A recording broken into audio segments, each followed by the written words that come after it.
Here we are at the Institute of Directors responding to the first wholly Conservative budget in 18 years. And perhaps the rabbit out of the hat today, Simon, was the fact that George Osborne is going to call for a national living wage of £9 per hour, which is a huge increase. What do you think the impact on business could be?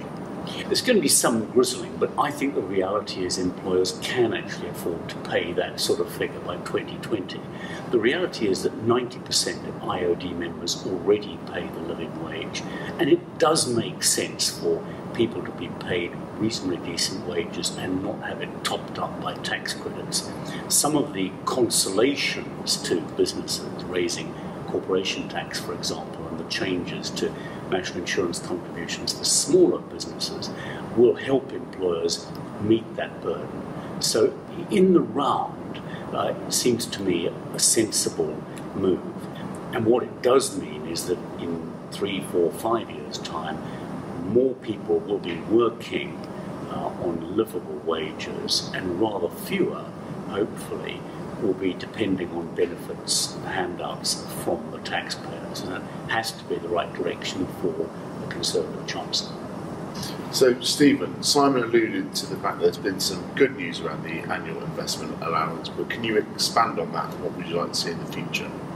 Looking in more detail at the annual investment allowance, that we had asked the Chancellor and the Treasury to set a fixed amount for the next 5 years of the Parliament, so that business had an element of consistency. And we're really focused here on the medium-sized businesses, because the amount is somewhat too large for the smaller businesses and not that relevant to the largest businesses. So it's the principal relief focused on the medium-sized businesses. At the moment, the allowance is £500,000 per annum. It was, without a change, it would have fallen back down to £25,000, which is minuscule. Thankfully, it's not done that. But we are disappointed that the Chancellor has fixed it for 5 years at £200,000. We think he should have preserved it at the very minimum at the existing rate of the £500,000, because it's almost the only allowance that's wholly focused on medium-sized businesses. And what does it allow businesses to do with this investment allowance? It gives them 100% tax relief for expenditure on plant, machinery, fixtures and fittings to write off against their tax bill. From the Treasury's point of view, it means when they've had that 100% allowance, they don't get in future years. So it's really an acceleration of relief. So because it's just the acceleration, we think the Chancellor could have been more generous here, frankly. James, at the Conservative Party conference last October, George Osborne announced a radical shifting in terms of the tax bands. What was your response to what he actually announced today? Well, I'm afraid I was a bit disappointed. I think there are three things to keep in mind here. First of all, of course, is the 45p band. We had advocated for actual removal of this 45p band. I think for a government that's still struggling with a very, very large deficit, we have a big challenge here. We're not in a position to have taxes put in place for political reasons. We really have to look at how do we best maximize revenues. And we know that revenues are best maximized at 40p, so we were disappointed that that 45p wasn't just simply eliminated. Secondly, on the 40p, there was a little bit of progress made, but I think a lot more could be made going forward from here. The government has promised to raise the higher rate band to 50,000. They've made less than £1,000 of progress towards all of that. So again, not as much progress there as we might have liked. There has been more progress on the nil rate band, and that's good news. I think the other thing to keep in mind here is what's happening with the marginal rates, because of course you've got a withdrawal of child benefit and things like that, and you've got a withdrawal of the nil rate band for higher rate taxpayers. And in both those cases, between 50 and 60, again over £100,000, we face marginal tax rates of 60%. And this is a significant disadvantage, and it's an issue the Chancellor didn't even touch upon in this budget. So I'm afraid we have to wait until next March and hope.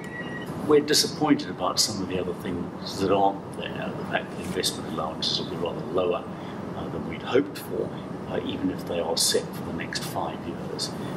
And it's the kind of fiddly nature of this budget, the fact that it adds to complexity, that I think will disappoint an awful lot of people. Tax is already very complicated. This government's actions have made it worse.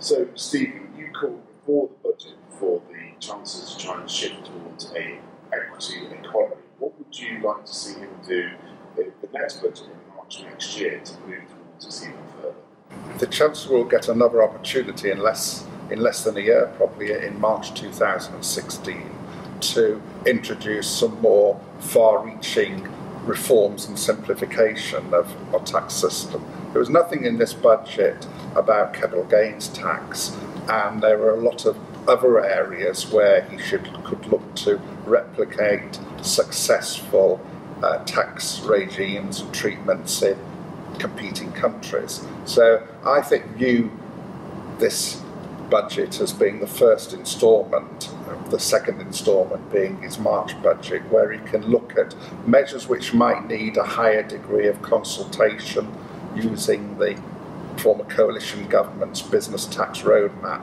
of how some more far-reaching and radical tax reforms to increase incentives for individuals and businesses.